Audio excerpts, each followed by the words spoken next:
अस्सलाम वालेकुम स्टूडेंट्स, कैसे हैं आप लोग। उम्मीद है आप लोग ईमान की बेहतरीन हालतों में से होंगे। आज हम अपना एक इम्पॉर्टेंट टॉपिक स्टार्ट करेंगे। जैसे कि हमने अपने लास्ट लेक्चर में इनर्शिया को डिस्कस किया था, अब हम Newton second law of motion पढ़ेंगे, which is very very very important according to paper point of view. Okay, long question ये आता है। तो चलिए हम इसको देखते हैं क्या कहते हैं। न्यूटन फर्स्ट लॉ ये जाहिर करता है that if no net force, अगर कोई भी net force act on an object, अगर कोई भी नेट फोर्स एक ऑब्जेक्ट पे एक्ट नहीं कर रही, then the velocity of the object remain unchanged. तो जो उसकी वेलोसिटी होती है वो अनचेंज ही रहती है, ठीक है। यानी उसमें कोई भी चेंजिंग नहीं आएगी, तब्दीली नहीं आएगी। अगर तो एक ऑब्जेक्ट मूव कर रहा है तो वो मूव करता रहेगा, ठीक है, या फिर अगर वो रेस्ट पे है तो वो रेस्ट पे रहता है, ठीक है। अगर तो उसके ऊपर कोई भी नेट फोर्स एक्ट नहीं करी। The second law deals with the acceleration produce in a body. अब सेकेंड लॉ जो है वो डील क्या करता है कि किसी भी बॉडी में एक्सलेशन प्रोड्यूस होती है।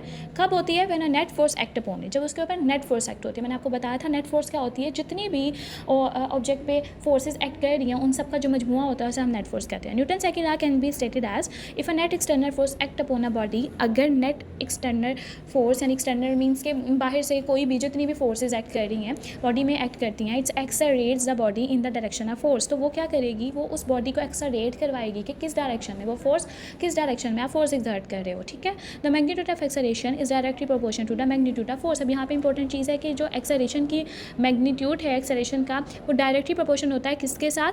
फोर्स के साथ। यानी जितनी फोर्स उसके ऊपर एक्ट करेगी उतना ही एक्सलेशन होगा, ठीक है।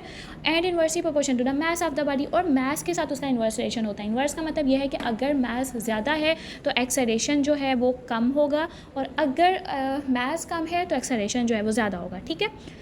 ओके जी, ये इसकी डेफिनेशन थी। If a net force of magnitude effect on a body of mass M and produce an acceleration of magnitude 8, यानी अगर एक नेट फोर्स एफ एक्ट कर रही है एक बॉडी में जिसका मास m है और उस पर जो एक्सलेशन है वो a है, then the second law can be written as mathematically. तो आप जो सेकंड लॉ है उसको आप इस तरह से लिख सकते हो। Okay, wait a minute. Okay, यहाँ पे आपके पास जो फर्स्ट है ये आपके पास फर्स्ट आ गई। उसमें वो कहता है एक्सलेशन जो है वो डायरेक्टली प्रोपोर्शन है एफ़ के साथ, यानी फोर्स के साथ। उसके पास आपके पास जो है वो यहाँ पे सेकंड वाला हो गया एक्सलेशन इन्वर्स रिलेशन है 1/m यानी मास के। तो जब इन्वर्स रिलेशन होता है तो हम जो है वो इस तरह से उसको लिख देते हैं, ठीक है। यानी मास जो है या जो भी आपके पास आता है वो उसमें होता है डिवाइड फॉर्म में होता है, ओवर फॉर्म में आ जाता है। उसके बाद अब आपके पास दोनों थी तो आपने क्या किया, उसको मर्ज कर लिया, यानी acceleration inversely proportion to F over m।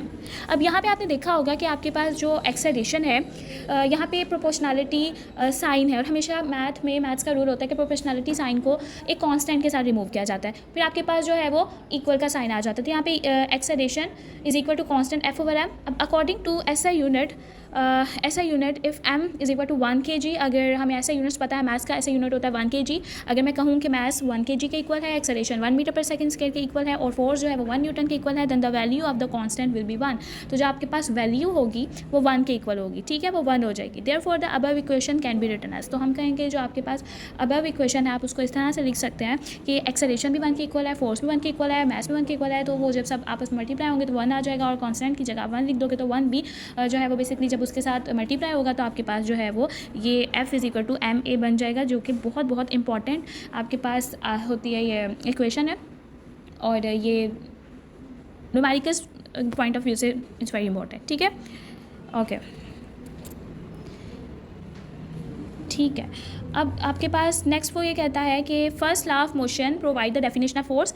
First law of motion जो है मोशन जो है वो फोर्स की डेफिनेशन प्रोवाइड करता है। Force produce an acceleration in a body, force जो है वो एक्सलेशन प्रोड्यूस करते हैं बॉडी में by the second law of motion. Second law of motion जो है फिजिकल टू एम है, we can calculate mathematically the amount of force. तो हम मैथमेटिकली फोर्स को कैलकुलेट कर सकते हैं। तो certain amount of acceleration a body of known mass, अगर आपको मास पता है तो आप उससे जो है वो फोर्स कैलकुलेट कर सकते हैं। अब आपके पास ऐसा यूनिट ऑफ फोर्सेस न्यूटन की डेफिनेशन दी हुई है, ये भी बहुत इंपॉर्टेंट है। 1 Newton is the force produce an acceleration of 1 metre per second body of mass 1 kg, यानी 1 न्यूटन फोर्स जो, अगर आप न्यूटन को आप डेफिनेशन बना रहे हो ना न्यूटन की फोर्स की, अगर 1 न्यूटन जो है वो एक्सलेशन करता है 1 metre per second in body, तो आपके पास जो है वो मास 1 kg के इक्वल अगर मास 1 kg है और acceleration 1 metre per second square है तो उसके पास आपके पास जो न्यूटन होगा वो 1 न्यूटन के इक्वल होगा। यहाँ पे उसकी इक्वेशन भी गिवन है, 1 Newton is equal to 1 kilogram metre per second square. Okay, अच्छा, यहाँ तक था हमारा ये लेक्चर। आई होप आपको इसका कॉन्सेप्ट क्लियर हो गया होगा, ठीक है।